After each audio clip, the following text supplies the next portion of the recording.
not know she had. And the only reason why she had that was because when she first started working at her job, right? All of a sudden she had a 401k plan. She had no idea what it meant. But all of a sudden she calls the Schwab or the Fidelity and she said, hey, I don't know what I'm doing. What should I do? And the Fidelity lady gave her really good advice, which was try to max out as much as you can, put as much as you can. And the maximum is 19,500. That's the maximum you can put in a 401k plan. So she didn't know, she was making maybe $70,000 a year. So 20,000 per year to put in a 401k is a ton of money, especially when you're very young and you're living in a very expensive city, which she is, like San Francisco or DC or Boston. And so she was like very frugal because she couldn't afford a nice apartment. She's like, I don't know, mom, she would tell her mother, I don't know, mom, I don't have enough money for this because I have to do things for my taxes. And all of a sudden, 5-7 years later, I'm doing a financial plan with her. She finds $500,000 in it just because she started early and just because she actually maxed out her 401k. And now she's 37 years old. She's single. She has almost $2 million. Just because, right? And she's someone that does not like investing. She does not like.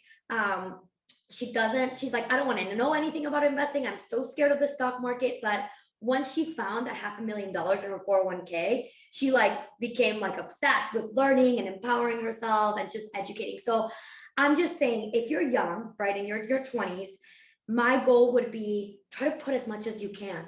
And it's when you're in your 20s, you can be cheap and it's politically okay to be cheap, right? Like you can live with roommates, you can live in a crappy apartment and it's totally okay. When you're in your 30s and 40s, living with room, it's harder, right? Girls start drinking, your friends are going to make more money. So do it when nobody else is doing it, when you can be, you can be frugal. That would be my goal for in your 20s. Do just as much as you can. I don't care how small it is. The second thing, and when you're in your 30s, I would say you need to at least have a financial plan in order, right? When you're in your 30s, you're probably going to want to get married. You're probably want to buy a house. You're probably going to want to have kids. And all these things entail different investment strategies that you require. So I usually tell clients, right, when you're in your 20s, try to put as much as you can into your 401k, forget about it. In your 30s, we need to be very strategic about how we're going to manage your money. Because if you're going to have kids and you want them to go to college, we need to make sure that we're investing for your children. We need to make sure that we're appropriately allocating your investments for a down payment and maybe for a second home or a vacation or a wedding. And those are a little bit more complex. So I typically recommend in your 30s, get some help, get a financial plan in place so that at least you have a strategy to how you should be managing your money that way. Those are kind of my helps. Do you want to know in your 40s too what I would do? I just want to know, how do we get rich right now? No, I'm kidding. I know. And I think that I just want to remind something about people is that we live in a very instant gratification world where we want a quick profits. And you take a look at TikTok and you see all these kids making money online and you're like, yeah, Bitcoin to the moon. That's not sound investing, right? I believe in being well diversified, making sure that we're investing in high quality companies, making sure that we're not chasing the latest hot trends or Bitcoin or, Tesla or Zoom or whatever, these high flyers that are very volatile. There are very smart ways to be an investor. And I want to just remind people that investing in the stock market is not a casino if you're doing it correctly. Right? You can do it correctly. You can have a plan. You can have an investment strategy that is smart and methodical, or you can do it like some of these TikTok kids that are just buying Bitcoin left and right, putting all their money in one place, which is not smart. So just my 2 cents. Amazing. I heard diversify. I heard go over quality instead of the hot takes. I heard don't jump on the short train bandwagons. And I also heard don't get lost in the sauce on TikTok, because everybody's got a little strategy, right? Everybody's got something that worked for them, but what's working, by the time you finish watching that TikTok, something else is going on TikTok. So it's impossible to keep up anyways. Okay. Thank you so much for that breakdown. So let's say we're in our 30s and we're like, all right, I know I should have been investing. I haven't been. I'm feeling a little guilty about that. Is the first move to just call up somebody like you and just say, help, I need help? Or is there something that we can do on our own to really educate ourselves and to get our foot into the door? What would you say? And I know you can't give financial advice, so I'm not going to ask you to do that. But what's some of the things that you Investment recommend? education. I can That's educate. right. Let's educate. That's how I get around compliance, right? I love it. I am pro education. Let's talk about it. So just educating us. If I were to Google, I need financial help ASAP and I'm in my 30s, what are some quality things that I could look at or some quality educational resources that I could go to for help?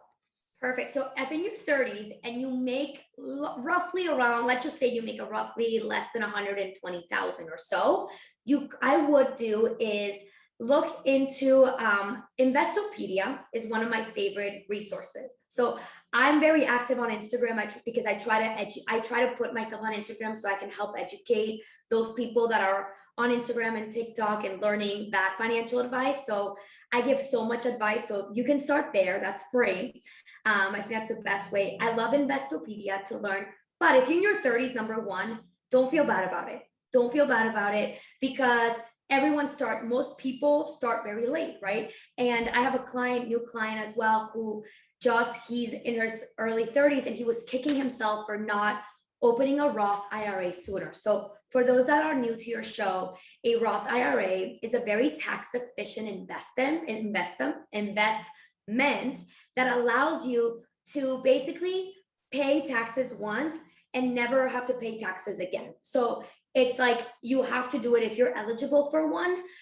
There's our income limits, but if you make roughly less than 120,000, you should be able to get a Roth IRA. So I usually recommend start there and try to, put in the maximum amount of money you can put, which is 6,000 a year, at least there. The second thing, I would educate myself about index funds and ETFs. So typically, if you're someone that some people are do-it-yourselfers and they want to manage their money. Other people, like my clients, are like, I want to know a little bit, I want to educate myself, but I don't want to be in the day-to-day investment processes because, at the end of the day, you're at HelloPrenup.